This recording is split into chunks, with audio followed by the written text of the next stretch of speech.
j'avais aussi cette même pensée quand on chantait le chant « Qui sera contre nous ?» effectivement. Se dire, en fait, oui, il y a quand même du monde, mais qu'est-ce que ça veut dire, qui sera contre nous? Et je pense que c'est simplement un superlatif, c'est une comparaison. C'est exactement ce qui est écrit dans Ésaïe 14, où il est dit, ceux qui te voient fixent sur toi leur regard. Il est parlé du moment où le diable est vaincu. Il est dit, ils te considèrent attentivement, est-ce bien là cet homme qui faisait trembler la terre et qui ébranlait les royaumes? En fait, qui est contre nous? La valeur de la personne ou de la chose ou de l'épreuve qui est contre nous n'a que la valeur qu'on lui accorde. Parce que Dieu est avec nous. Si Dieu est avec nous, c'est ridicule de dire que quelque chose est contre nous, puisque face à Dieu, qu'est-ce qui peut tenir? Qui tiendra contre nous? Qui sera contre nous? C'est comme s'il n'y avait rien. Mais à nos yeux, il y a quelque chose. C'est comme si vous alliez dans... Hier, je suis allé chercher mon fils Samuel au cours d'échecs. Il joue aux échecs. Et il y a plein d'enfants qui jouent très bien. Mais c'est comme si moi, je jouais contre eux. Et puis j'ai... comment il s'appelle le champion d'échecs? Carlson, ou je ne sais pas comment en ce moment. Mais c'était l'ancien. Il a été vaincu par un autre encore plus fort. Et vous prenez le champion du monde d'échecs. Il est juste derrière moi. Et moi, je joue contre les autres. Peu importe contre qui je joue. Qui est contre moi? Peu importe. C'est pas sa valeur qui va faire, c'est la valeur de celui qui est avec moi, c'est ça qui est merveilleux. Bon, bref. Bon, ça commence fort, c'est bien. Allez. Bon, moi en tout cas, je suis très heureux qu'on soit tous là ensemble, ça me fait très plaisir. Et j'avais à cœur, dans cette réunion, de pouvoir partager avec vous cette leçon dont le titre est « Qui t'a appris que tu es nu ?»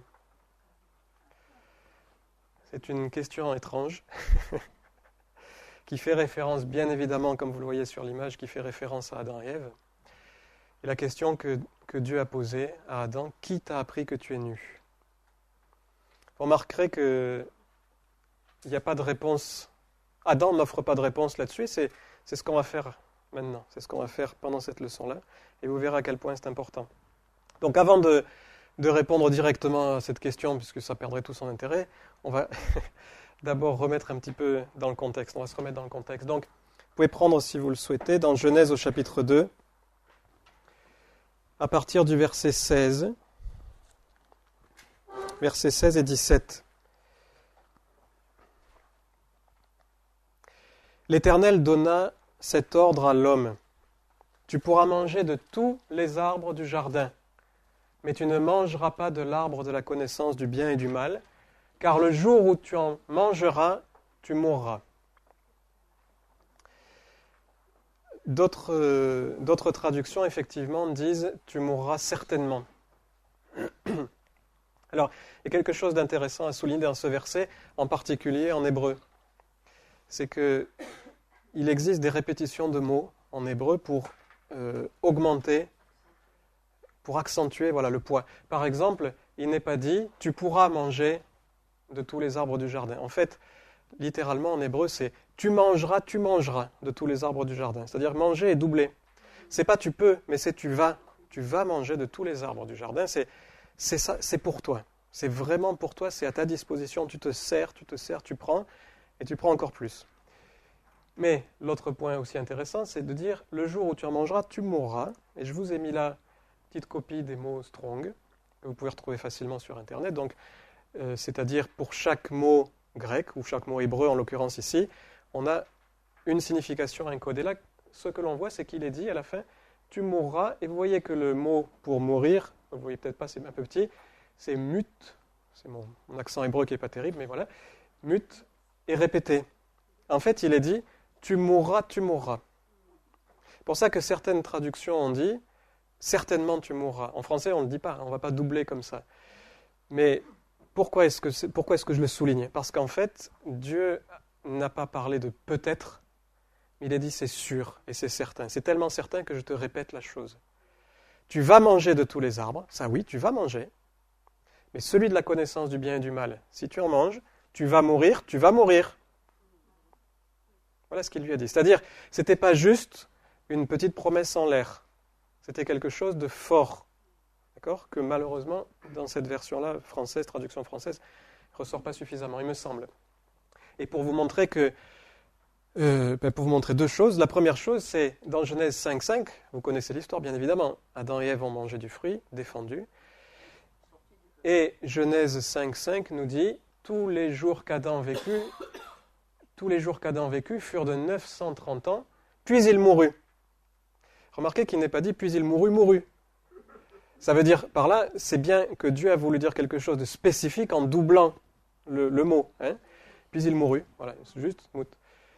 Donc, première chose, Dieu a voulu vraiment insister. Deuxième chose, mais il a quand même vécu 930 ans. Or, on sait que la chute a eu lieu avant la naissance de Caïn et Abel, et on sait que Caïn est né quand Adam avait 130 ans. Donc, il s'est passé au minimum 800 ans. C'est long, 800, hein? Voilà.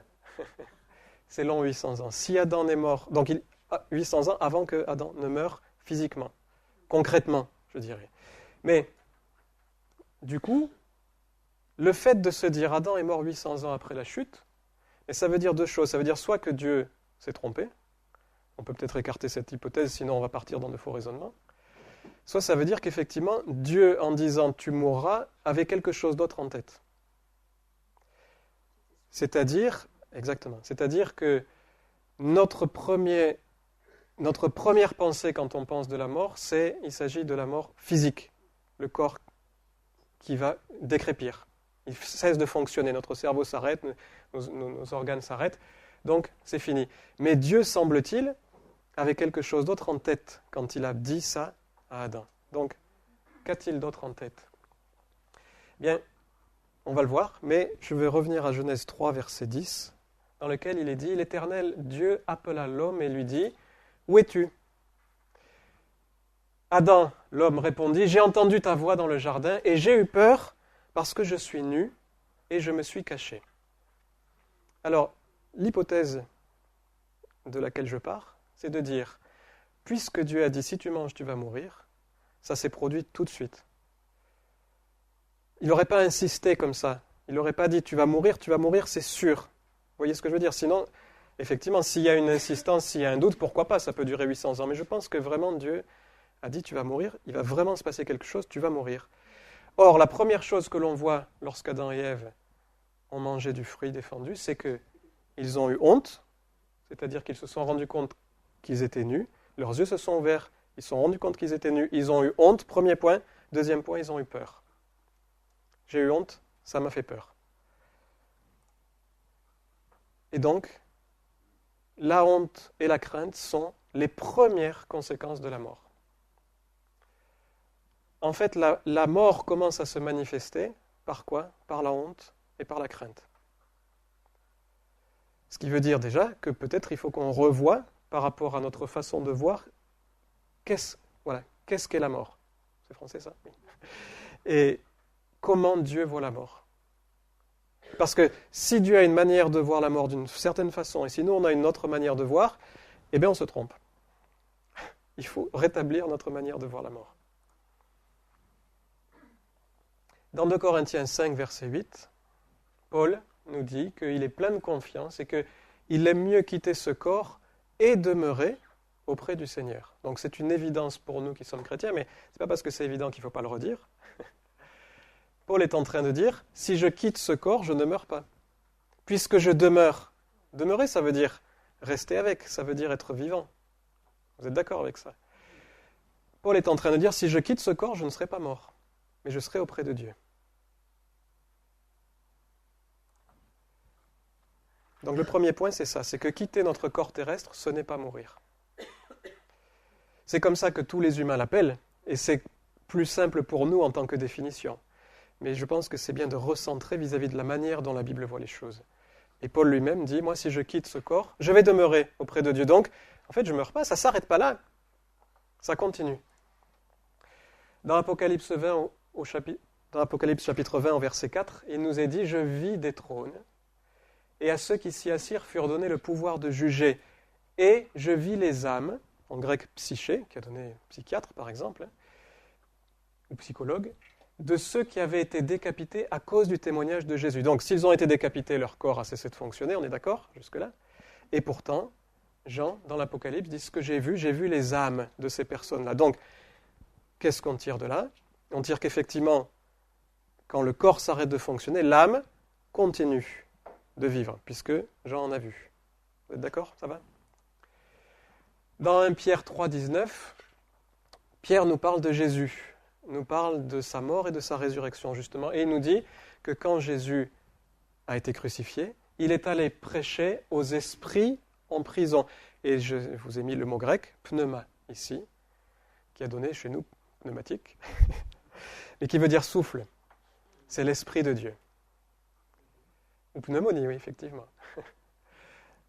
Si Jésus est allé prêcher aux esprits, c'est parce que les esprits sont vivants. Donc la mort, ça devient difficile d'expliquer. Voilà. Ce que nous, on appelle la mort, finalement, n'est pas le fait de cesser d'exister, puisque l'âme et l'esprit continuent d'exister. À la mort, effectivement, ce qui se passe, c'est que l'âme et l'esprit vont quitter le corps. Et ce corps-là va retourner à la poussière. Là, je vous renvoie à ce que Dieu a dit à Adam, tu es poussière et tu retourneras à la poussière. Tu as été tiré de la terre, en fait. Donc, selon la Bible, la mort n'est pas une fin en soi, elle n'est pas une fin d'existence, elle est une séparation.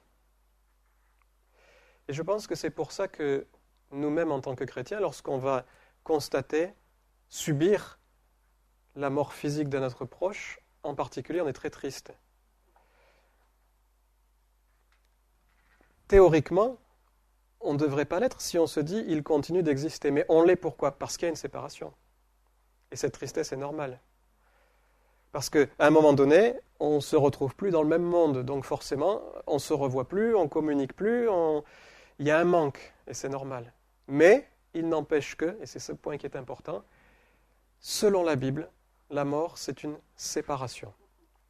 Donc en fait, ce que Dieu voulait dire à Adam et Ève, à Adam en particulier, puisque Ève n'était pas encore créée à ce moment-là, si tu manges du fruit de l'arbre de la connaissance du bien et du mal, tu vas être séparé d'avec moi. Tu vas te couper de moi. Et là, on peut dire effectivement, c'est une mort.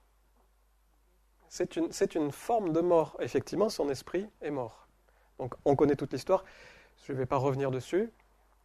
Mais effectivement, un chrétien né de nouveau, c'est son esprit qui va naître de nouveau. Si son esprit va naître de nouveau, c'est qu'effectivement, il y a une coupure d'avec Dieu qui doit être réparée. Et c'est grâce au sacrifice de Jésus que tout se remet en place. Donc, ça, ce n'est pas le sujet de notre leçon aujourd'hui. En tout cas, ce que je voulais dire, c'est que en mangeant le fruit, Adam et Ève sont morts. Donc, en fait, ils ont été séparés de Dieu. Et ça a eu beaucoup d'impact. Mais regardez ce point-là, et je pense que rien que celui-ci, je pourrais m'arrêter là et on aurait gagné notre journée, parce que c'est très puissant. C'est que tous nos problèmes, que ce soit les maladies, que ce soit les troubles émotionnels, que ce soit la crainte, l'insécurité, vous mettez tout ce que vous voulez dedans, tous nos problèmes sont les conséquences d'une séparation avec Dieu. Réfléchissez bien.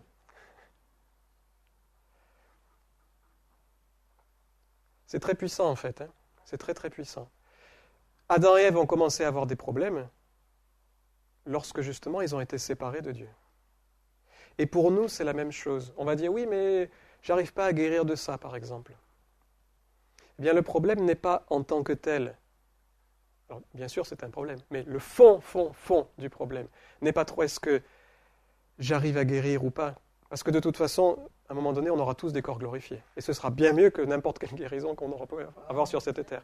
Mais néanmoins, je ne veux pas sous-estimer ça, mais néanmoins, si nous étions réellement et concrètement unis à Dieu au point que nous fassions un avec lui, eh bien, il n'y aurait plus ce problème. Il n'y aurait plus de crainte si nous réalisions, si Dieu est avec moi, qui est contre moi?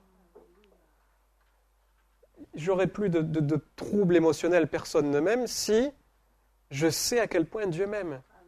En fait, c'est la séparation d'avec Dieu et d'avec tout ce qu'il nous a donné qui crée en nous la mort. qui crée en nous toute forme de problème, de souffrance. Vous êtes d'accord, ça va? Bon.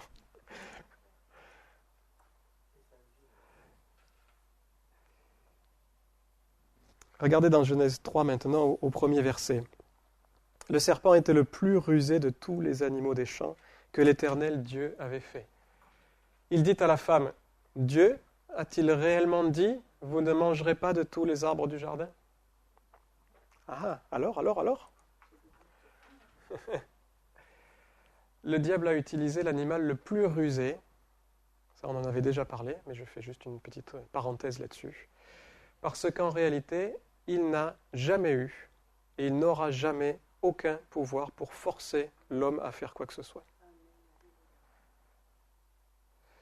Comme il n'a aucun pouvoir pour forcer l'homme à faire quoi que ce soit parce que l'homme est libre de ses choix, il est obligé d'utiliser une autre technique. Sa technique, c'est le mensonge, c'est la séduction.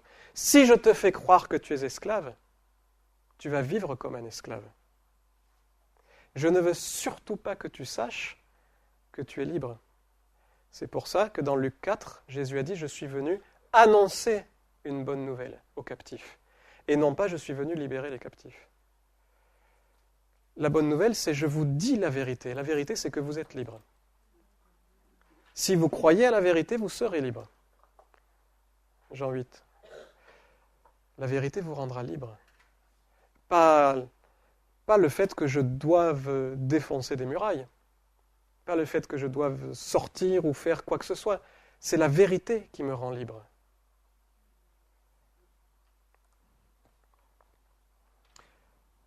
Donc, effectivement, le diable, au travers du serpent, a utilisé la séduction. Et sa seule façon, c'était de mettre en doute la parole de Dieu. Dieu avait parlé. Alors, là, bien évidemment, quand je dis mettre en doute la parole de Dieu, il ne s'agit pas du livre, la Bible, bien évidemment, puisque ça n'existait pas à l'époque. Mais Dieu avait parlé, c'est ça la parole de Dieu. Dieu avait parlé. Dieu a-t-il réellement dit? Est-ce que tu es sûr de ce que Dieu a dit? Eh bien, le premier point que je vous lance comme ça, c'est que si nous ne doutions jamais de la parole de Dieu, nous ne pécherions jamais. Pourquoi? Parce que pécher, c'est manquer ce que Dieu veut pour chacun de nous. Et Dieu veut pour chacun de nous la paix, la joie, la santé, tout ce que vous voulez, le bonheur. Et nous l'aurons. À terme, nous l'aurons. Mais sur cette terre, c'est plus difficile. Pourquoi? Parce que sur cette terre, nous continuons à croire certaines choses, à croire des mensonges qui nous font rentrer finalement dans ces problèmes. Ou plutôt, qui nous font tolérer ou accepter ces problèmes. Donc si nous ne doutions jamais de la parole de Dieu, nous serions sans cesse, constamment dans la volonté parfaite de Dieu. Vous me dites, oui, mais c'est possible, pas possible. Eh bien, Jésus l'a fait. Jésus n'a jamais péché, on est d'accord. Et Jésus a toujours fait la volonté de son Père. Ces deux choses sont parfaitement liées. Jésus n'a jamais douté de la parole de Dieu. Ce n'est pas juste parce qu'il était Dieu qu'il n'a pas péché. Parce qu'il était et Dieu et homme. Il avait sa capacité. Réfléchissez, bon là on est vraiment dans des hypothèses un peu farfelues, mais, puisque ça ne s'est pas produit. Mais pourquoi le diable est allé le tenter? S'il n'y avait eu aucune chance de gagner, il n'aurait pas essayé. Donc dans l'absolu, même si c'est ridicule ce que je dis, dans l'absolu, il aurait pu. Sinon, il n'y aurait pas eu de tentation. Ça ne se serait pas appelé tentation. Voyez. Mais parce que Jésus n'a jamais douté de la parole de Dieu, parce qu'il a toujours eu confiance en son Père, il n'a jamais péché. Donc c'est possible pour nous aussi.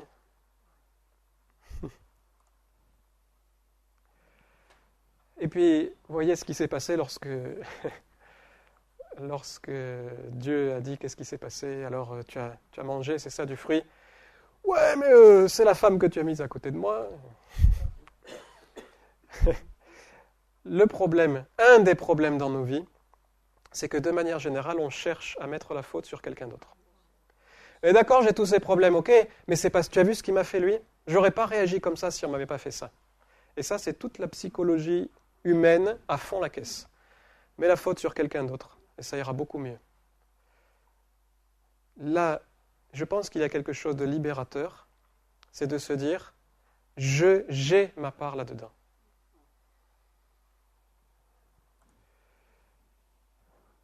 Comme je l'ai dit, tous nos problèmes, si je résume, viennent de mensonges auxquels nous avons cru. Pourquoi est-ce que je peux être aussi ferme en assurance, aussi assuré de moi, aussi ferme en disant cette chose-là? C'est parce que vous remarquerez que de deux individus qui vivent la même chose, ils ne vont pas forcément réagir de la même manière. Et si on veut juste ouvrir les yeux, ça veut donc dire que ce n'est pas la chose extérieure qui produit forcément le résultat en nous. Il y a des gens qui passent par des épreuves très compliquées, beaucoup plus que les nôtres, et qui en sortent victorieux simplement parce qu'ils ont foi en Dieu, qu'ils ont cru dans la parole de Dieu, qu'ils savent à quel point Dieu les aime. Et ça change tout. Donc, nos problèmes viennent de mensonges auxquels nous avons cru. À nous de mettre la lumière, à nous de dévoiler ces mensonges et de cesser d'y croire.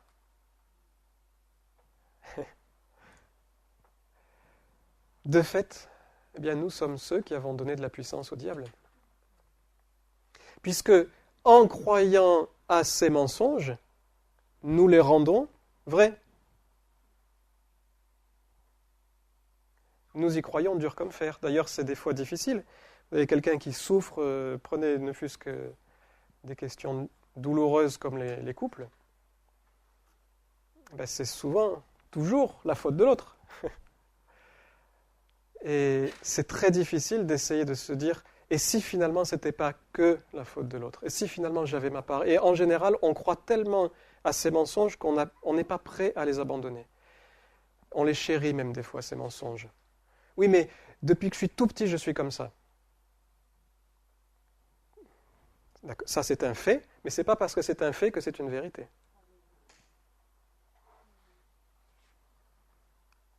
Ça va? C'est pour ça que Jean 8,32 nous dit « Vous connaîtrez la vérité, et la vérité fera de vous des hommes libres, des hommes et des femmes libres. » C'est en sachant réellement qui nous sommes que nous pouvons être libres.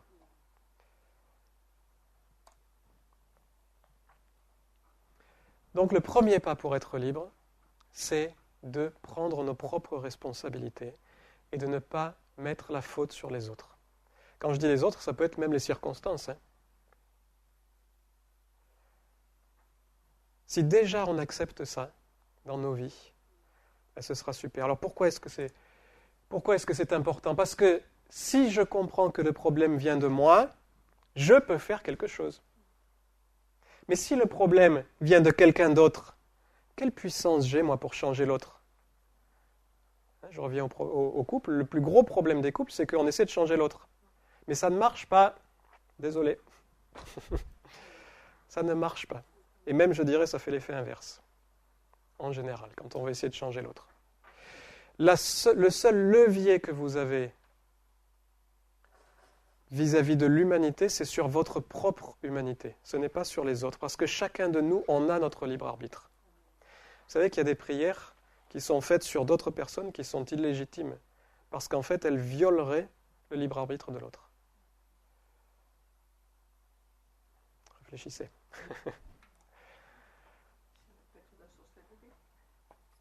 Pas de commentaire. Satan n'a aucune autorité, ça il faut qu'on soit clair là-dessus, n'a aucune autorité sur aucun être humain, si ce n'est l'autorité que cet être humain lui accorde. Grâce à Christ, heureusement. Ce n'est pas nous avec nos propres biceps, c'est parce que Dieu en a décidé comme ça. Pas m'étendre là-dessus. D'ailleurs, juste pour prouver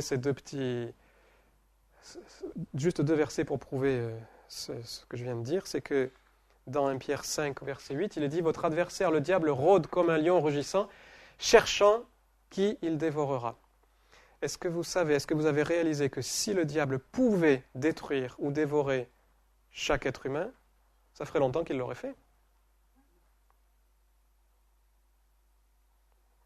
Si ça ne se produit pas partout, c'est parce qu'il ne peut pas le faire partout. C'est pas parce qu'il est fainéant, c'est pas parce qu'il nous aime bien. C'est parce qu'il n'en a pas l'autorité ni le droit. Donc il ne le fait que là où il cherche, là où il trouve un endroit favorable pour le faire. Rappelez-vous d'ailleurs, il me semble qu'il y a écrit à la fin de Luc au chapitre 4, ou Matthieu 4, d'ailleurs Matthieu 4 dans les tentations, où il est dit, le diable le quitta cherchant une occasion favorable. Ça vient pas tout le temps, hein. Romains 6, 16, Paul nous dit, ne savez-vous pas qu'en vous livrant à quelqu'un comme esclave pour lui obéir, vous êtes esclave de celui à qui vous obéissez? Heureusement, bien sûr. Heureusement, vous dites bien sûr. Donc, il y a bien une part de nous-mêmes. Est-ce que finalement, je ne suis pas celui qui participe à mon propre malheur? Mais la réponse, c'est oui. Et ce n'est pas une mauvaise nouvelle. C'est au contraire une très bonne nouvelle. Parce que si je réalise ça, ça veut dire que je peux aussi être celui qui participe à mettre fin à ce malheur. En comprenant la vérité, en comprenant la puissance de Dieu dans ma vie et sa capacité à intervenir. Moi, je trouve que c'est chouette.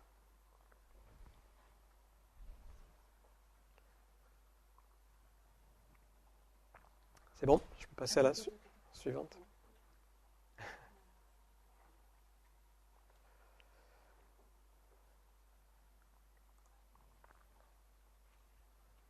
Alors, on continue. Genèse 3, parce que je veux quand même aller quelque part. Donc, Genèse 3, versets 2 et 3. Juste après que, vous vous rappelez, juste après que le diable ait dit, est-ce que finalement Dieu a dit, vous n'avez pas le droit de manger tous les fruits du jardin? La femme répondit au serpent, nous mangeons du fruit des arbres du jardin, mais quant au fruit de l'arbre qui est au milieu du jardin, Dieu a dit, vous n'en mangerez point, et vous n'y toucherez point, de peur que vous ne mouriez. Alors je vous ai souligné deux choses. Dans Genèse, la première, vous n'y toucherez pas. Ça c'est une invention. Dieu n'a jamais dit vous n'y toucherez pas. Il dit vous n'en mangerez pas.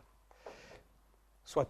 Mais la deuxième chose, il est écrit de peur que vous ne mouriez. Et ce qui est vraiment intéressant, c'est que le mot hébreu, je ne vous l'ai pas mis là, mais vous pouvez trouver facilement. On trouve ça, par exemple, dans Genèse 31-31, où il est dit, Jacob répondit et dit à Laban, j'avais de la crainte à la pensée que tu m'enlèverais peut-être tes filles. C'est le même mot, peut-être. En fait, là, ça a été traduit de peur que, mais c'est plus fort que ça. En fait, Ève a dit, peut-être qu'on va mourir. Ça situe où était son cœur. Ça situe un peu mieux, je trouve. Elle a dit, Dieu, comprenez? Elle a dit, Dieu nous a dit, vous ne mangerez pas et vous ne toucherez pas, parce que peut-être qu'on va mourir. Mais ce qui est vraiment énorme, c'est que non seulement Dieu n'a pas dit peut-être, mais il a dit, vous mourrez, vous mourrez.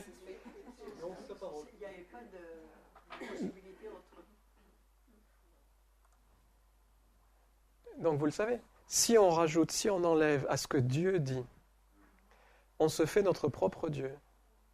En fait, on va faire une idole de notre propre manière de penser. Je pense que Dieu croit que, ou que Dieu a dit que. Ce qui n'est pas forcément vrai. J'espère que c'est l'est pour nous, mais... mais le problème, c'est que quand on se fabrique notre propre Dieu par notre pensée, on ouvre la porte au diable, comme Ève l'a fait. En commençant à dire « mais Dieu a dit que peut-être je vais mourir », la porte était grande ouverte. Je suis prêt à croire tout ce que tu vas me dire maintenant. C'est fort, hein? Mais ça marche aussi pour nous. Dieu a dit, je ne t'abandonnerai pas, je ne te délaisserai pas. Et nous, si quelqu'un vient dire, tu sais, Dieu ne t'abandonnera pas. Oui, ben écoute, oui, d'accord, ok, merci. Donc ça veut dire, je me fiche complètement de ce que Dieu a dit, mais ce qui compte, c'est ce que moi je ressens. C'est ce que moi je crois. On n'est pas mieux que Adam et Ève. Faut dire, hein. C'est nos grands-parents. Hein. Remarquez que si Ève avait répondu exactement ce que Dieu avait dit, ça aurait été fini. Si elle avait dit, Dieu a dit, tu n'en mangeras pas parce que sinon tu vas mourir, pourquoi est-ce qu'elle aurait continué? elle n'aurait pas continué et ça aurait été fini. Pas de tentation terminée. Pas de chute. Vous êtes d'accord avec ça?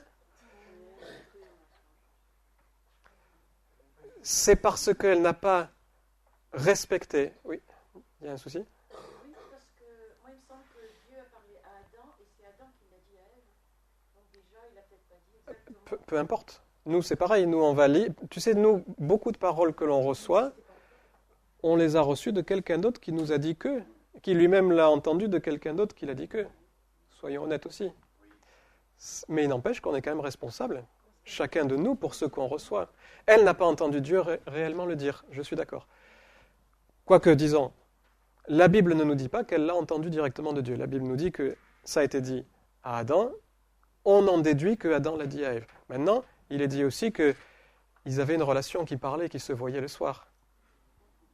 On peut aussi supposer, pourquoi pas, qu'il l'ait dit. On ne sait pas. Toujours est-il que ce qui s'est passé, c'est que sa manière de comprendre l'ordre de Dieu était déformé par rapport au véritable ordre de Dieu. Et c'est ça qui a causé tout le problème. Vous vous rendez compte que, comment aurait-elle pu dire « Dieu a dit que si j'en mange, je vais mourir, je vais mourir », comment aurait-elle pu même être tentée dans sa propre pensée de le faire? Impossible. Je ne sais pas, si on vous dit... c'est du suicide, quoi. Je veux dire, c'est ridicule. Par contre, Dieu a dit que peut-être je vais mourir. Alors là, il y a un doute. Là, c'est plus du suicide, c'est la roulette russe. Mais on peut quand même mourir. C'est pareil. Dieu a fait des promesses pour dire qu'il va s'occuper de toi. Bon. Mais bien souvent, si on est honnête, dans notre pensée, c'est Dieu a fait des promesses que peut-être il va s'occuper de moi. Si je fais les bonnes choses. Si je vais voir les bonnes personnes. Si je crois comme il faut, etc., etc. On est dans la même situation. Donc, on ouvre la porte à toutes les formes de catastrophes.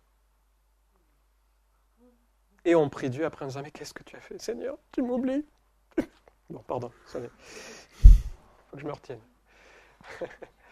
Et regardez, quand j'ai trouvé ça, génial. Genèse 3, versets 4 et 5. Le serpent dit à la femme, vous ne mourrez point. Mais c'est exactement comme tous les escrocs et tous les menteurs, ils ne peuvent pas s'empêcher à un moment donné de faire ressortir à un moment donné la vérité, tellement ils la cachent. Je ne sais pas si vous avez remarqué ces choses-là, mais il y a toujours des indices qui montrent que quelqu'un va vous mentir. Et là, en l'occurrence, le serpent dit, vous ne mourrez pas. Exactement les mêmes mots que Dieu a utilisés. Il ne dit pas, vous ne mourrez pas, il dit, vous ne mourrez pas. C'est-à-dire qu'il était non seulement parfaitement conscient de ce que Dieu avait dit, mais que, quelque part, il lui donne la clé lui-même, cet imbécile. Et, bref, voilà. Mais Dieu sait que le jour où vous en mangerez, vos yeux s'ouvriront et que vous serez comme des dieux connaissant le bien et le mal. Mais là, c'est pas possible. C'est déjà le cas. Genèse 1, 27, Dieu créa l'homme à son image, il le créa à l'image de Dieu. Et le diable dit, tu sais, si tu manges, tu vas être comme Dieu. Et oh, tu l'es déjà. Qu'est-ce que tu veux de plus? Et combien de fois, nous, dans la vie chrétienne, on nous fait miroiter certaines choses qu'on a déjà. Si tu fais ci, si tu fais ça, alors tu auras la puissance de Dieu, alors tu auras l'Esprit de Dieu, alors tu auras la sagesse, alors tu auras ci et ça. Mais oh c'est des choses que Dieu nous a déjà données. Mais si je crois que je ne les ai pas reçues, je vais vivre comme si je ne les ai pas reçues. Et du coup, ces choses-là vont mourir, ou vont s'effacer, ou vont disparaître. Enfin, voilà, mettez les mots que vous voulez.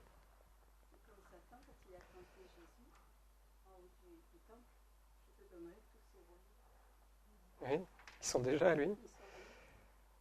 Moi, je trouve ça extraordinaire, ce verset-là. Hein.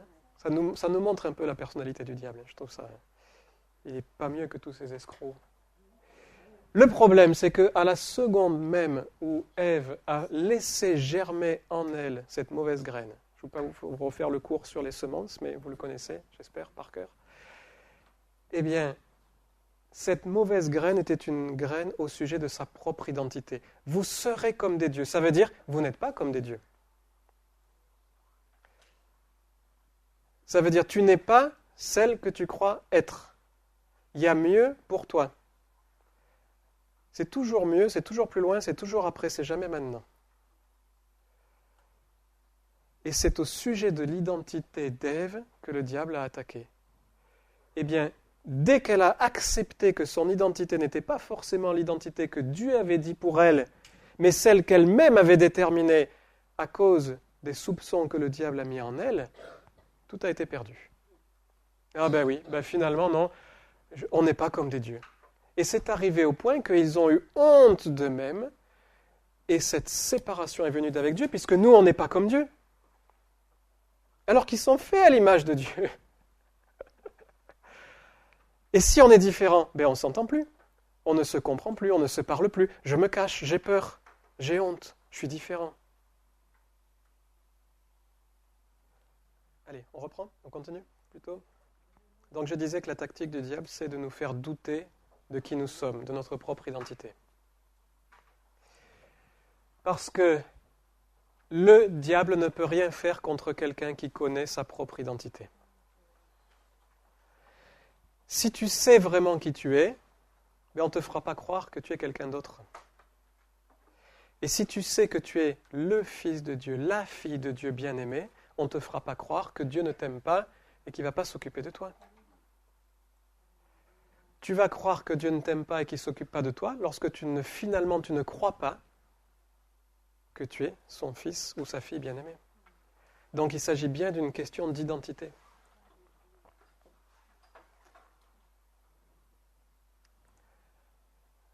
Matthieu 4, justement, la tentation. Venons-en à la tentation.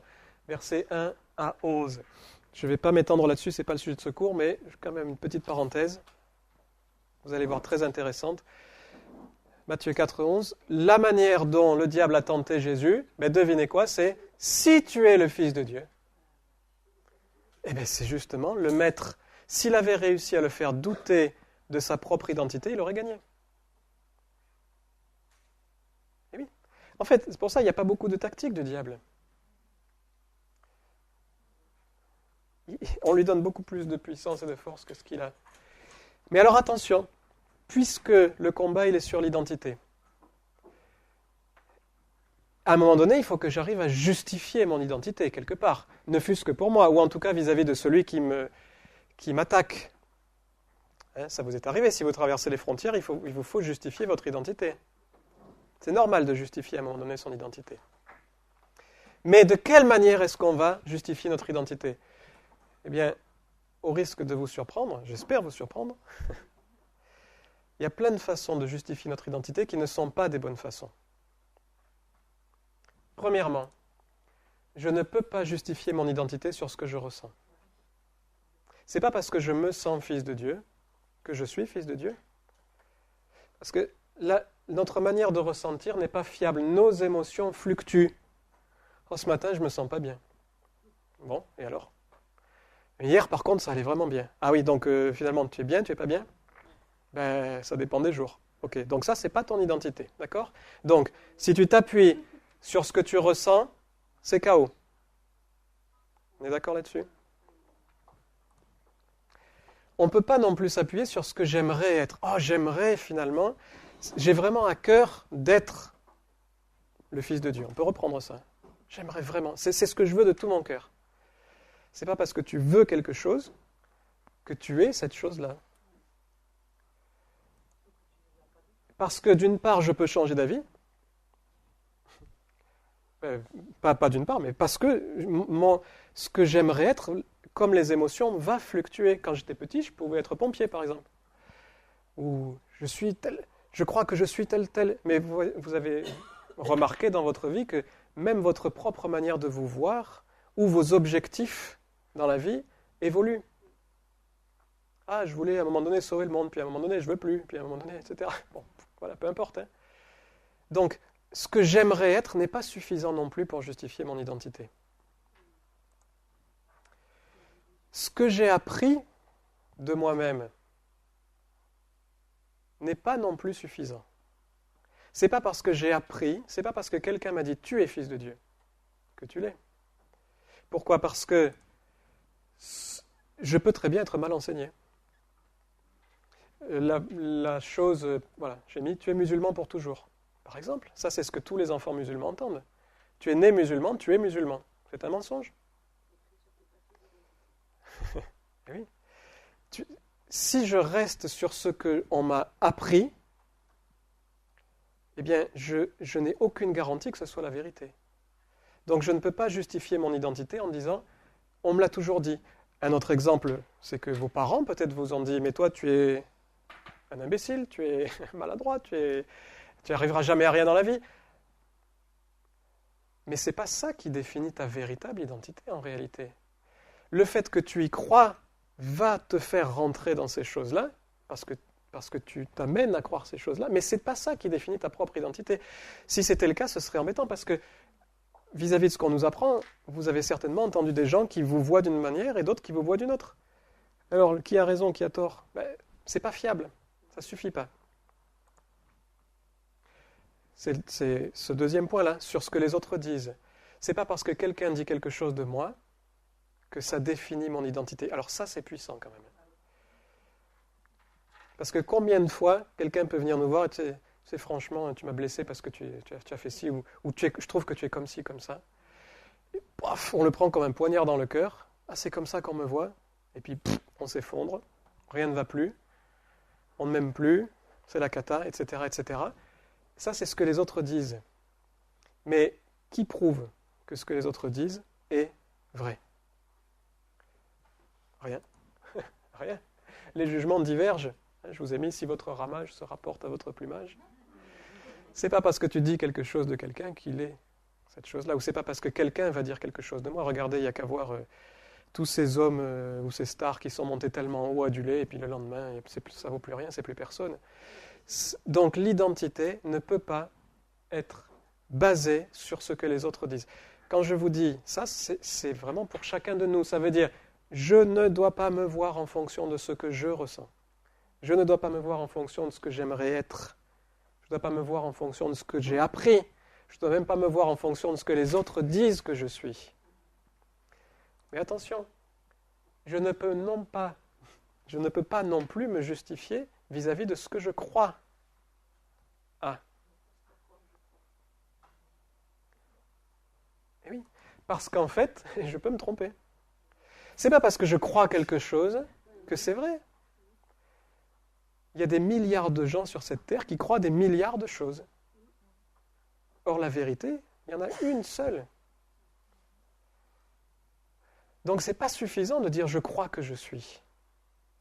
Ah, ça c'est embêtant. Hein. Pour justifier son identité, Jésus n'a pas dit, alors je vous ai mis des jeux XXX, que je suis le Fils de Dieu. Il n'a pas répondu, mais je ressens que je suis le Fils de Dieu. Il n'a pas dit, mais j'ai appris que je suis le Fils de Dieu, ou j'aimerais être le Fils de Dieu. Il n'a pas dit, je crois que je suis le Fils de Dieu. Il n'a pas dit, les autres disent que je suis le Fils de Dieu. Il a dit, il est écrit. 3 fois Jésus a dit, il est écrit. C'est-à-dire, Dieu a dit que. Mon identité, elle est liée à ce que Dieu dit que je suis. Point. Tout le reste, c'est de la foutaise. Excusez-moi. Tout le reste, c'est du vent. Tout le reste, c'est du mensonge. Tout le reste nous fait tomber dans tous les pièges du monde et du diable. Jésus a répondu, il est écrit que. Pas de discussion. Et je vous ai mis en arrière-plan, effectivement, une carte d'identité. Comment vous justifiez que vous êtes français ? Ah, mais moi, je ressens que je suis français. Non, ça ne suffit pas. J'aimerais bien être français. Ben oui, mais désolé, ça ne suffit pas. Les autres disent que je suis français. Bon, ils n'en savent rien. Mais je crois vraiment que je suis français. Et alors ? Non. Il est écrit que je suis français. Terminé.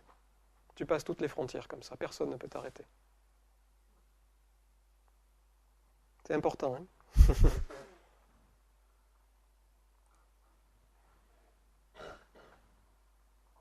Donc on en revient à la Genèse. On avait fait juste une petite parenthèse. Genèse 3, verset 7.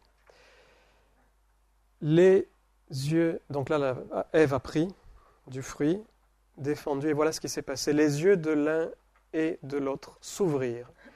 Ils connurent qu'ils étaient nus, et ayant cousu des feuilles de figuier, ils s'en firent des ceintures.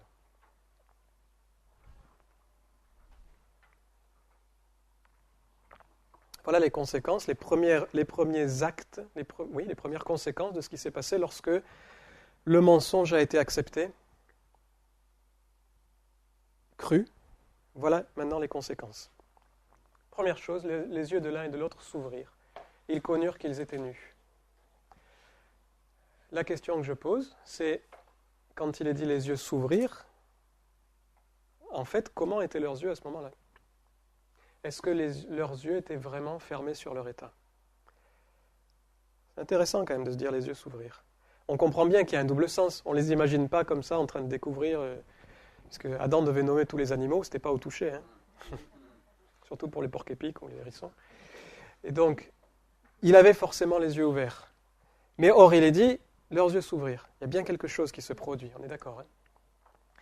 Donc, ce que je vous soumets, c'est que Dieu a créé Adam et Ève avec 6 sens au départ. Pourquoi ? Parce qu'ils voyaient Dieu. Leurs yeux spirituels, puisqu'on les appelle comme ça, étaient capables de voir Dieu. Alors je vous ai mis comme référence 2 Rois 6, 17, qui ne prouve pas qu'ils voyaient Dieu, puisque c'est dans 2 Rois, hein, c'est plus loin, mais c'est le passage que vous connaissez. Hop, je vais vous le lire rapidement. 2 Rois 6, 17, vous le connaissez aussi. C'est lorsque Élisée est avec son serviteur et Élie répond « Ne crains point, car ceux qui sont avec nous sont en plus grand nombre que ceux qui sont avec eux. » Élisée pria et dit « Éternel, ouvre ses yeux pour qu'il voie. » Sauf que là, c'est complètement inversé. Ce qui s'est passé lorsque Adam et Ève ont eu leurs yeux ouverts, en fait, ils ont eu leurs yeux physiques ouverts et leurs yeux spirituels fermés. Mais pour le serviteur d'Élisée, il a eu ses yeux spirituels ouverts alors que ses yeux physiques, oui, voilà. C'était l'inverse. Il avait les yeux physiques ouverts et ce sont ses yeux spirituels qui se sont ouverts, qui étaient fermés, qui se sont ouverts. Et l'Éternel ouvrit les yeux du serviteur qui vit la montagne pleine de chevaux et de chars de feu autour d'Élisée. Ce n'est pas lorsque le serviteur a ouvert les yeux que c'est apparu. C'était là avant. C'est juste qu'il ne le voyait pas. Donc ce que je vous soumets, c'est que, j'irai pas au bûcher pour ça, hein, mais c'est pas grave. Mais que Adam et Ève, effectivement, avaient 6 sens. Et qu'ils ont perdu ce contact spirituel avec Dieu. Et du coup, leurs yeux physiques se sont ouverts. C'est-à-dire qu'en fait, ils utilisaient naturellement plus leurs yeux spirituels que leurs yeux physiques. Je vais vous dire pourquoi. Et avant de vous dire pourquoi, eh bien, je dirais que notre façon de voir avec nos yeux physiques, qui pour nous est normale, n'est pas normale par rapport à la façon dont Dieu a créé les humains. Pour nous, normalement, c'est normal de voir les choses avec nos yeux physiques. Mais quand Dieu a créé Adam et Ève, il ne les a pas créés pour qu'ils voient d'abord avec leurs yeux physiques. Il les a créés pour qu'ils voient d'abord avec leurs yeux spirituels. Et pourquoi je peux dire ça ? Regardez ce que dit Paul dans 2 Corinthiens 5, 7. Il dit « Nous marchons par la foi et pas par la vue. » Ce qui m'intéresse, c'est ce que je vois dans le monde spirituel, ce n'est pas ce que je vois dans le monde physique. C'est ça qui est plus important. Et pas que à cet endroit-là. Quand il dit aussi « Je sais ce qui se passe chez vous en esprit. » Je vois ce qui est chez vous. Vous vous rappelez de ce verset ? Eh bien, nous avons, grâce à l'œuvre de Christ et grâce au fait que notre esprit est né de nouveau, cette capacité à retrouver une vue par la foi. Le souci, c'est qu'on est tellement habitué à voir avec nos yeux physiques que, voilà, c'est comme un muscle qui est hyper développé et un autre qui est un peu atrophié.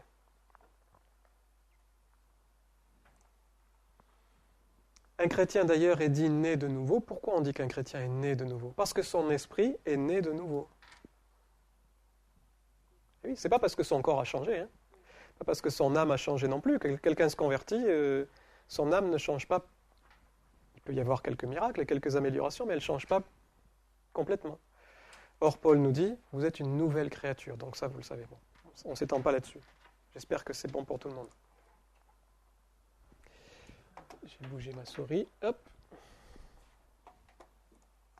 Donc, nous devrions voir les choses par la foi et non par la vue, tout comme Dieu l'avait prévu de manière originelle avec Adam et Ève. En fait, Jésus nous a ramenés dans un état qui est celui d'avant la chute. C'est comme ça qu'on devrait vivre. Bon, on ne va pas se flageller si on n'y arrive pas, hein, mais c'est l'objectif en tout cas. Quand Jean était sur l'île de Patmos, il a dit « Je vois une porte ». Et il est allé jusqu'à cette porte-là. Et il a vu tout ce qui se passait au ciel. Eh bien, croyez-le ou non, ce qu'il a vu au ciel était plus vrai que ce qui est sur cette terre. Sur cette terre, il était perdu sur son île en prison. Mais la véritable réalité, c'est qui il était et qui il est aujourd'hui au ciel. Et ses yeux spirituels ont vu la réalité. Et c'est comme ça qu'on est appelé à vivre. Ça va, je ne vous ai pas perdu? Bon. J'essaie de capter vos regards. Hein, pour... On y arrive. Allez, on va arriver à notre fameuse question. Verset 8. Alors, ils entendirent la voix de l'Éternel Dieu qui parcourait le jardin vers le soir, au moment où effectivement Dieu aimait prendre du temps avec eux. Et l'homme et sa femme se cachèrent loin de la face de l'Éternel Dieu, au milieu des arbres du jardin. Mais l'Éternel Dieu appela l'homme et lui dit, « Où es-tu » Il répondit, « J'ai entendu ta voix dans le jardin, j'ai eu peur, parce que je suis nu et je me suis caché. » On dirait un petit enfant, vous savez. « Cherche-moi, mais je suis dans le placard, je suis sous le lit. » Tu sais. Caché sous le lit, puis il y a ses jambes qui sortent. Puis quand tu es parent, en général, tu passes à côté, tu marches à côté. Où tu es? Et l'Éternel Dieu dit, première question, d'abord où es-tu? Une fois qu'il sait où il est, une fois que, ou plutôt, évidemment Dieu le savait, une fois que la communication est établie, une fois qu'on est prêt à parler, une fois que tu es prêt à t'ouvrir et que tu es sorti un tout petit peu de ta crainte. Qui t'a appris que tu es nu? Est-ce que tu as mangé de l'arbre dont je t'avais défendu de manger? Eh bien, Dieu nous pose aujourd'hui même cette même question qu'il a posée à Adam et Ève. Qui t'a appris que tu es nu? Regardez bien. Qui t'a appris qu'il n'y a plus aucun espoir dans ta situation? Qui t'a appris que tu ne guériras pas?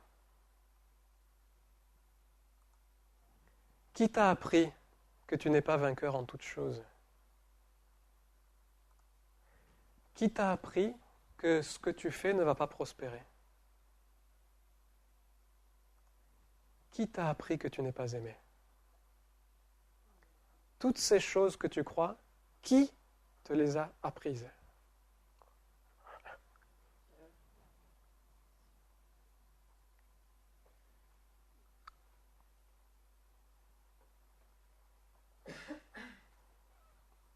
C'est cette même question que Dieu nous pose. À chacun de nous, dans toutes les situations dans lesquelles on est. Ce que tu crois, qui te l'a appris? D'où ça sort? C'est ce qu'on va voir. On va répondre à tout ça.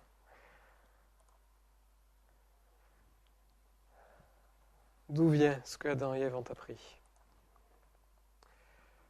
La première chose, c'est pas le diable qui a appris à Adam et Ève qu'ils étaient nus. En tout cas, aucun verset de la Bible nous montre qu'ils ont appris qu'ils étaient nus parce que le diable leur a dit « Ah, ça y est, maintenant vous avez mangé, bon, allez, je vais vous expliquer toutes choses de la vie. Ça y est, je vais vous apprendre la vie. D'abord, il faut mettre une feuille de vie. » pour se cacher. Non, c'est pas le diable qui a fait ça. Sauf erreur. En tout cas, la Bible ne le dit pas.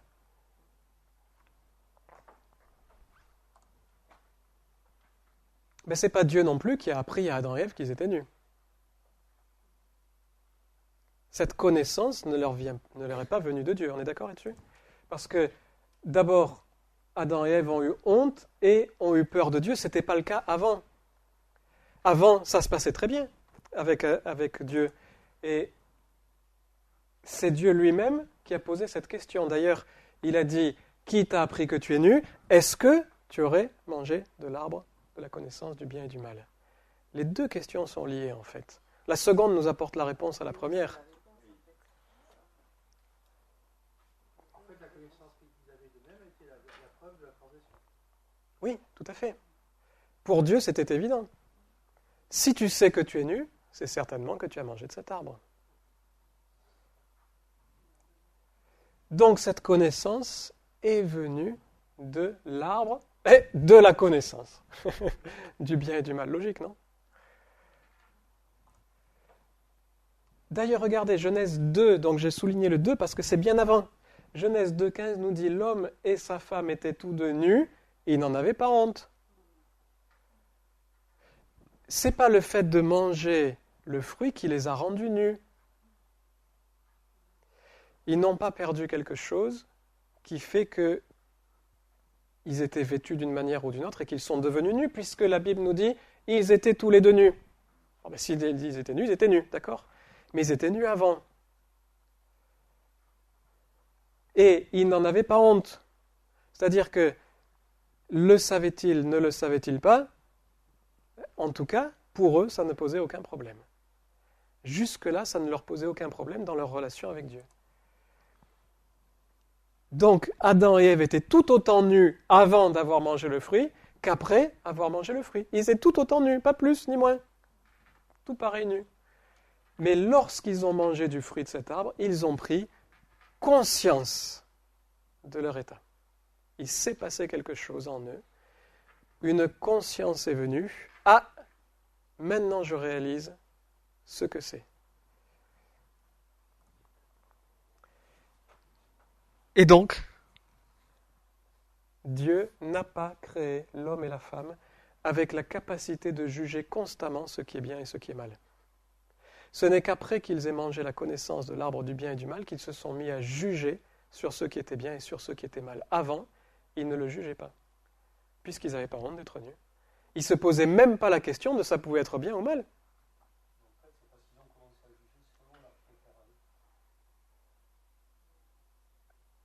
Oui, parce qu'en fait, là, oui, tout à fait, bien sûr.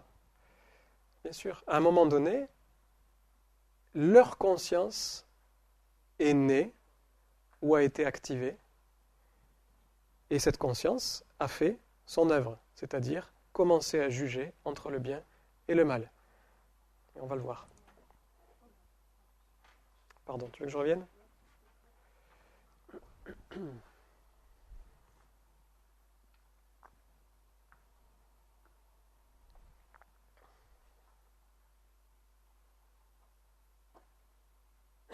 Dieu ne l'avait pas créé avec la capacité que lui avait.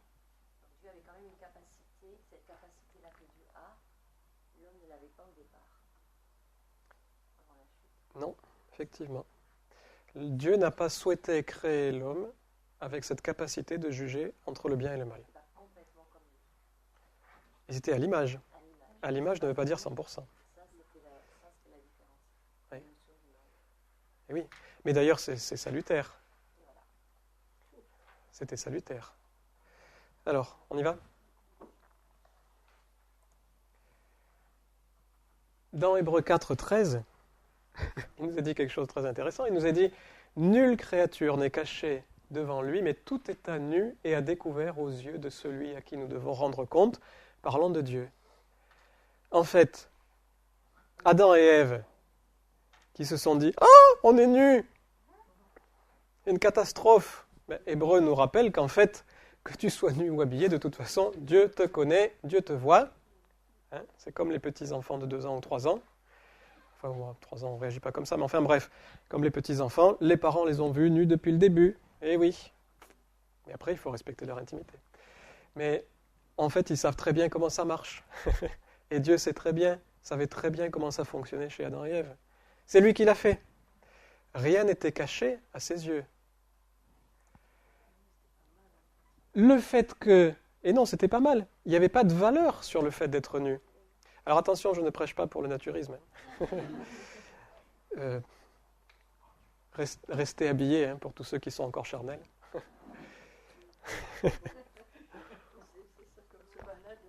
Non, c'est une blague. Non.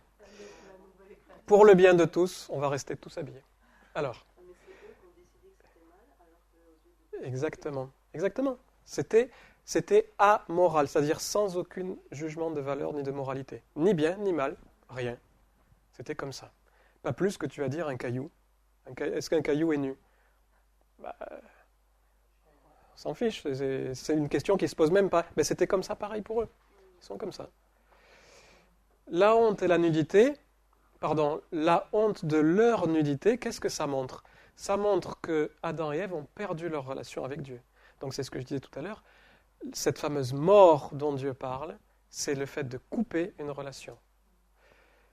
Puisqu'ils ont eu honte de leur nudité, alors qu'en fait c'est Dieu qui les a créés, c'est très bien comme ils sont. Il les a venus jusque-là, il ne leur a jamais fait de reproches, il ne s'est jamais moqué d'eux, etc. Il les a toujours aimés, il s'est occupé d'eux, il a tout fait pour eux. Et d'un coup, ça devient une catastrophe. Pourquoi? Parce qu'ils ont coupé leur relation avec Dieu. Ils se sont imaginés des choses sur eux, ils se sont imaginés des choses sur Dieu. Et le nom, d'ailleurs, arbre de la connaissance du bien et du mal, correspond parfaitement à notre conscience. Notre conscience, c'est la connaissance de l'arbre du bien et du mal. La connaissance du bien et du mal, pardon. J'ai pris la définition du dictionnaire de la conscience, et vous allez voir, c'est très intéressant. Définition de la conscience, il y a deux choses. C'est la perception chez l'homme, tiens d'ailleurs, chez l'homme et la femme, je veux dire, ce n'est pas la perception chez le rhinocéros. Perception chez l'homme de sa propre existence et du monde qui l'entoure. Tiens, j'existe, et autour de moi, il y a des choses qui existent. Vous savez que ça, certains animaux, la plupart en général, tu les mets devant un miroir, ils croient que c'est quelqu'un d'autre. Ils ne savent pas qu'ils existent en tant que tels. Enfin bon, c'est un peu compliqué peut-être, mais en tout cas, la conscience, elle est réservée en particulier à l'homme à cause de cet arbre, la connaissance du bien et du mal. Donc première chose, perception de sa propre existence et du monde qui nous entoure. Deuxième chose de la conscience, c'est le sens moral, c'est-à-dire c'est le jugement de valeur de ses propres actes. La conscience juge et met une valeur sur nos propres actes. Donc, un, elle nous rend conscients de qui on est. Deux, elle nous juge sur ce qu'on fait. C'est ça la conscience. C'est le dictionnaire qui le dit. Monsieur et Madame Dictionnaire. Donc, il n'y a pas que Robert dans la vie, c'est ça que je voulais dire. Bon. L'arbre de la connaissance du bien et du mal a fait ça. Il a appris à Adam et Ève qu'ils étaient nus. C'est-à-dire, ils ont une perception d'eux. D'accord? Vous suivez ou pas? Oui. Et deuxièmement, l'arbre de la connaissance du bien et du mal leur a montré, ou leur a fait comprendre que c'était mal. C'est le jugement de soi. En fait, la définition même de la conscience se rapporte parfaitement à ce qui s'est passé. Perception de soi, oh, je suis nu, c'est mal, j'ai honte, j'ai peur, parce que c'est pas bien d'être nu, jugement de soi.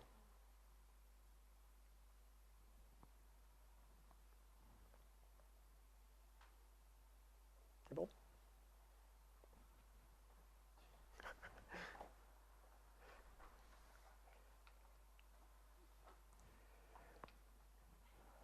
Alors on peut se poser la question,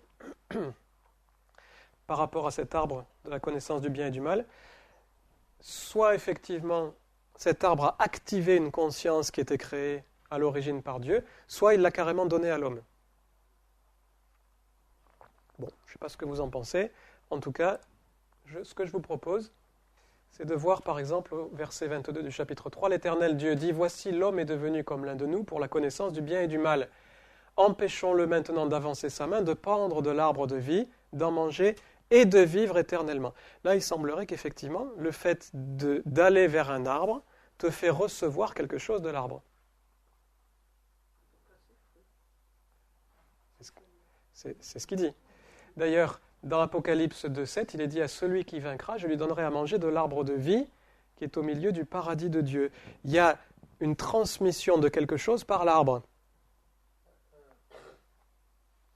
un peu surprenant parce que là, l'arbre de vie qui est au milieu du paradis de Dieu, or l'arbre de connaissance du bien et du mal est au milieu de l'Éden. Donc l'Éden, c'est pas le paradis. C'est plus large. Et là c'est la vision de Jean en haut. Hein. Et dans Apocalypse 22.2, il est dit, au milieu de la place de la ville et sur les deux bords du fleuve, il y avait un arbre de vie, produisant 12 fois des fruits, rendant son fruit chaque mois, et dont les feuilles servaient à la guérison des nations. Là aussi, on voit que l'arbre apporte quelque chose. Hein, les feuilles guérissent. Les feuilles donnent quelque chose. Donc, si l'arbre de vie est capable de donner la vie, on peut supposer effectivement que l'arbre de la connaissance du bien et du mal a donné la conscience à l'homme. C'était en fait une forme de conscience prête à l'usage, dont l'homme s'est saisi, en fait. C'est pas grave si c'est pas ça, mais on peut partir sur cette hypothèse. En tout cas, si on... Pardon, je reviens en arrière, d'accord. D'accord.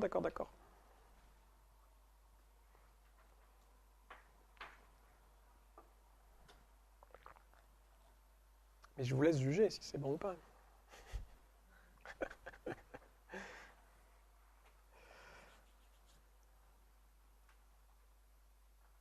Allez, 5, 4, 3, 2, 1. Donc, ce que je vous propose ici, c'est que Dieu n'a pas créé l'homme avec une conscience. Ah oui, j'ai mis 1. Avec une conscience. L'arbre de la connaissance du bien et du mal, c'est-à-dire la conscience, a appris à Adam et Ève qu'ils étaient nus, c'est-à-dire cet arbre leur a donné une perception de soi et leur a appris que c'était mal, un jugement de soi.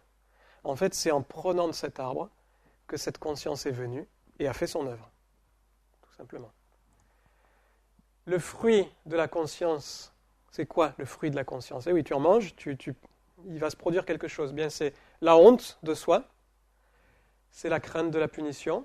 Ils ont tout de suite eu peur que Dieu intervienne. La projection de mauvaises intentions sur Dieu. Pourquoi ils se sont cachés ? S'ils étaient confiants vis-à-vis de Dieu, il n'y aurait pas eu de souci. D'ailleurs, une petite parenthèse, mais quand Caïn a tué Abel et que Dieu est allé voir Caïn ne s'était pas caché ce coup-ci. Il dit de quoi je me mêle ? Vous avez vu comme il répond, de manière osée à Dieu ? De quoi je me mêle ? Moi, je suis censé garder mon frère, comment tu veux que je sache où il est ? Là, il n'avait pas peur. En fait, il avait appris de ses parents que finalement, il n'y avait pas besoin d'avoir peur, puisqu'il ne s'était rien passé pour eux. Je ferme la parenthèse. Projection de mauvaises intentions sur Dieu. Le mensonge, le fait d'avoir gobé cette conscience, a fait venir le mensonge en eux. Et j'ai même mis de l'abêtissement, parce qu'effectivement, se cacher de Dieu, je trouve que c'est bête. En fait, mais c'est pas péjoratif quand je veux le dire, on fait tous des choses qui sont absolument stupides des fois, si on se mettait simplement un peu en retrait, comme, je sais pas moi, quelqu'un qui va... Vous avez déjà vu ça, quelqu'un qui grille un feu, la police le suit, il se met à accélérer, à foncer, et ça va donner quoi ? T'es pas un peu bébête, tu ferais mieux de t'arrêter, voilà. Et au pire, tu fais quoi ? Tu vas passer... Au pire, tu réussis à t'échapper, tu feras quoi ? Tu deviendras encore plus recherché, et puis tu passeras plus de temps en prison, c'est ça que tu cherches ? Ouais. Des fois, il y a des comportements qui peuvent être bêtes. Des gens qui vont jouer avec des addictions. Non, mais moi, il ne m'arrivera rien. Oui, tu es un peu bête surtout, parce que tu ne veux pas voir les choses en face. Donc cette conscience donne effectivement la honte, la crainte, mais plein de choses mauvaises, même le fait d'être un raisonnement un peu tordu, etc., etc. Eh bien, je veux en venir au fait que l'homme n'a pas été conçu pour vivre avec une conscience.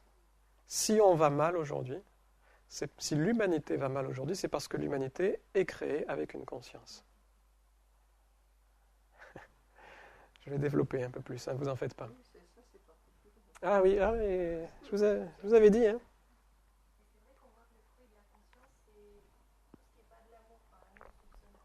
Ah oui, c'est exact. Donc je vais aller un peu plus loin. Je vais aller un peu plus loin et vous verrez que c'est extraordinaire. L'homme n'a pas été conçu pour vivre avec une conscience. Oui, mais, il y a un petit mais. Sans le péché, il ne faut pas de conscience. Mais avec le péché, la conscience devient indispensable. Et vous allez voir le tour de force. Il y a un tour de force extraordinaire, je pense qu'aucun de nous en a pensé à ça. J'espère, comme ça vous fera une belle surprise. Mais quand j'ai trouvé ça exceptionnel. Avec le péché, la conscience devient indispensable. Pourquoi ? Parce que la conscience va renseigner sur notre propre état. La conscience, par rapport à la perception de soi, va nous montrer dans quel état on est. Et là, à cause du péché, on est dans un état de dépravation. Cet état de dépravation va nous amener un jugement. C'est pas bien d'être comme ça, c'est pas bien de faire comme ci, c'est pas bien de faire comme ça. Et donc, normalement, du besoin d'un sauveur pour être pardonné, pour être aimé, pour être guéri, pour être libéré, restauré, guéri, etc. Cette conscience, elle a un but, c'est de dire, tu vois dans quel pétrin tu es, tu ne pourras pas t'en sortir tout seul, il y a besoin que quelqu'un t'aide. Ce quelqu'un, c'est Jésus. Ce quelqu'un, c'est Dieu lui-même.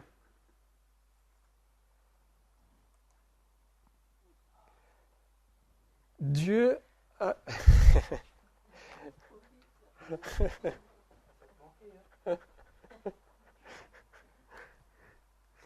On est presque au bout. Quelle heure là d'ailleurs ? Vous avez tous faim là. Donc,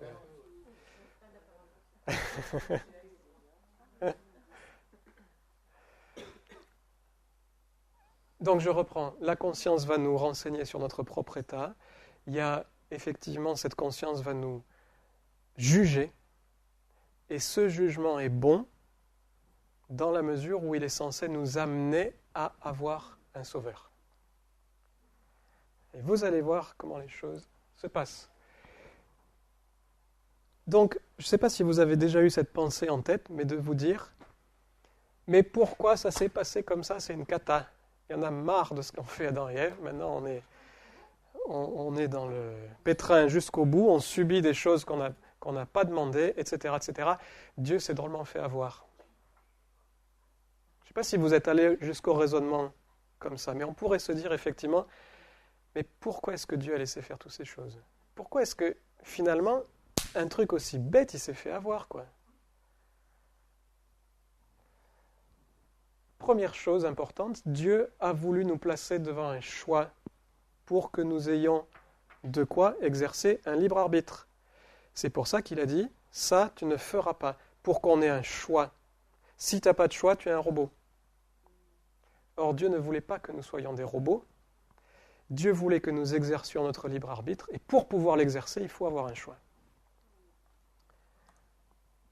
Mais Dieu savait, avant la fondation du monde, que nous chuterions. Puisque 1 Pierre 1 nous dit, vous avez été rachetés par le sang précieux de Christ, comme d'un agneau sans défaut et sans tache. Cet agneau était prédestiné avant la fondation du monde, et il était manifesté à la fin des temps. Cet agneau qui nous sauve était prédestiné avant. Alors ça, c'est important, la fondation du monde. C'est-à-dire que Dieu, avant même que l'homme soit créé, savait que l'homme allait chuter. Pourquoi il l'a fait du coup ? Dieu nous a donc attribué, Dieu a attribué à cet arbre la capacité de donner une conscience pour que, avec la chute, dont il savait que la chute interviendrait, l'homme puisse recevoir en lui l'antidote de ce mal.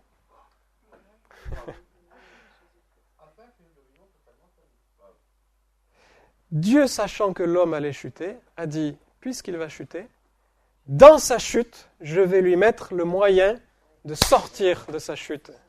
Et c'est pas beau ça ? Il n'est pas merveilleux notre Dieu ? Il n'est pas merveilleux ? Ça veut dire que ce n'est pas le diable qui a trompé Dieu, c'est Dieu qui a trompé le diable. Une fois de plus, et ce n'est pas la première fois.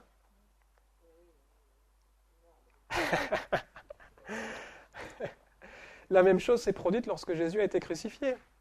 là même où le diable pensait avoir vaincu, c'est lui-même qui a été vaincu. À chaque fois que le diable se dit « c'est bon !» Dieu dit « terminé ». Mais moi, je trouve ça extraordinaire.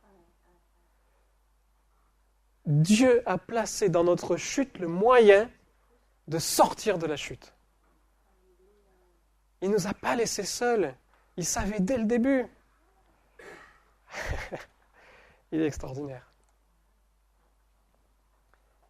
Et là, maintenant, je pose la question, et je vais finir avec ça. Je pose la question, si nous-mêmes, on avait été Dieu. Si nous-mêmes, on avait été Dieu, sachant que la chute se produirait avec toutes les choses terribles qui en ont découlé, qui vont en découler, c'est-à-dire les maladies, les divorces, les meurtres, les holocaustes, les guerres, les viols, tout ce que vous pouvez mettre d'horrible, est-ce que nous, on aurait créé l'homme ? Se dire, si je crée l'homme, il va chuter, et il y aura tous les holocaustes, toutes les guerres, les viols, les meurtres, tout ce que vous pouvez imaginer de terrible, est-ce que finalement, on y va ? Si nous, on avait été Dieu, sachant qu'avec la chute, les hommes nous rejetteraient, nous-mêmes, on crée l'homme et on sait qu'il va nous rejeter.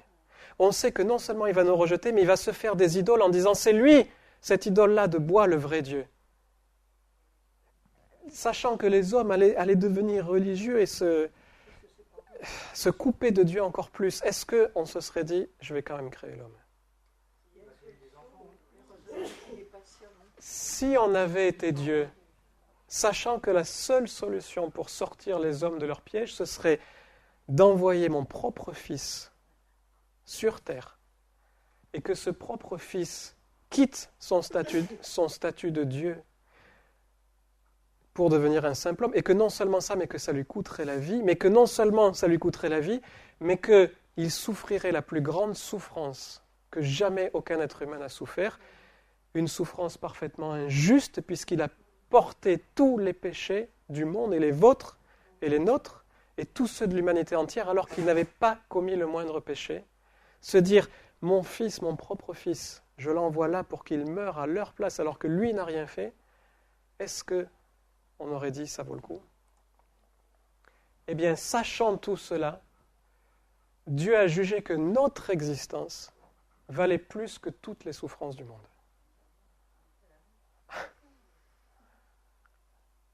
Notre propre existence, le fait de se dire « je les aurai un jour avec moi, je veux qu'ils soient là ».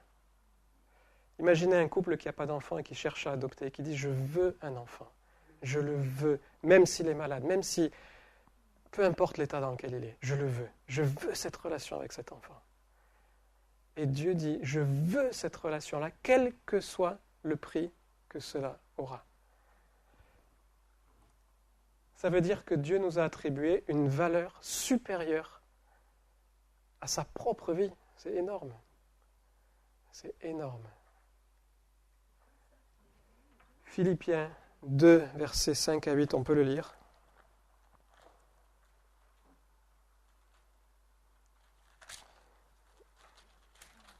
Philippiens 2, 5 à 8, où il est dit « Ayez en vous les sentiments qui étaient en Jésus-Christ. Existant en forme de Dieu, il n'a pas regardé comme une proie, il n'a pas regardé son égalité avec Dieu comme une proie arrachée, mais il s'est dépouillé lui-même en prenant la forme d'un serviteur, en devenant semblable aux hommes, et il a paru comme un vrai homme. Il s'est humilié lui-même, se rendant obéissant jusqu'à la mort, même jusqu'à la mort de la croix. » Extraordinaire. Dieu a dit, ma propre vie, je la donne pour eux. C'est-à-dire, ils ont plus de valeur que ma propre vie. C'est jusqu'à ce point-là que Dieu nous aime et que Dieu nous a voulu.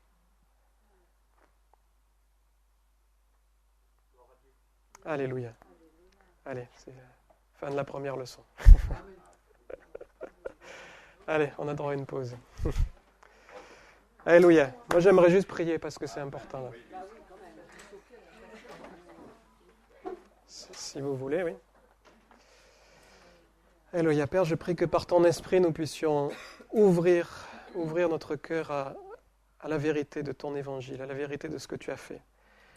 Je prie, Seigneur, que nous puissions voir avec nos yeux spirituels. Je prie, Seigneur, que nous sachions réellement à quel point tu es merveilleux, à quel point personne ne te trompe. Tu ne fais pas les choses au hasard, Seigneur, tu es extraordinaire. Et je te bénis parce que tu as témoigné ton amour en envoyant ton Fils. Tu as prouvé ton amour alors que nous étions pécheurs. Tu as donné ta vie pour chacun de nous. Et Seigneur, nous voulons répondre à cet amour. Nous voulons l'accepter dans nos propres cœurs. Nous ne voulons pas laisser notre conscience nous dévaloriser nous-mêmes, mais nous voulons, Seigneur, que par ton esprit, nous sachions accepter simplement ton amour, accepter ta grandeur, accepter ta puissance dans nos vies. Et que ton esprit rétablisse, Seigneur, toutes choses en chacun de nous, que tous les mensonges que nous nous sommes bâtis s'effondrent dans le nom de Jésus. Je prie, Père, pour que ta vérité soit comme cette épée qui transperce, qui coupe et qui discerne. Merci, Père, pour tout ce que tu as fait pour chacun de nous. Et je prie que chacun de nous, par ton esprit, nous puissions vivre tel que tu veux que nous vivions, tel que tu as prévu depuis toujours que nous vivions, cette relation intime avec toi. Je te bénis, Seigneur. Merci parce que tu as fait de nous un seul esprit en toi, le même esprit que l'esprit de Jésus. C'est l'esprit que tu as placé en chacun de nous. Je prie que rien ni personne ne nous ôte ces choses-là, ne nous ôte de comprendre ces choses-là, de jouir de ces choses-là parce qu'elles sont vraies, quoi qu'il arrive. Ton esprit et notre esprit sont un. Merci Seigneur Jésus, merci mon Dieu. Amen.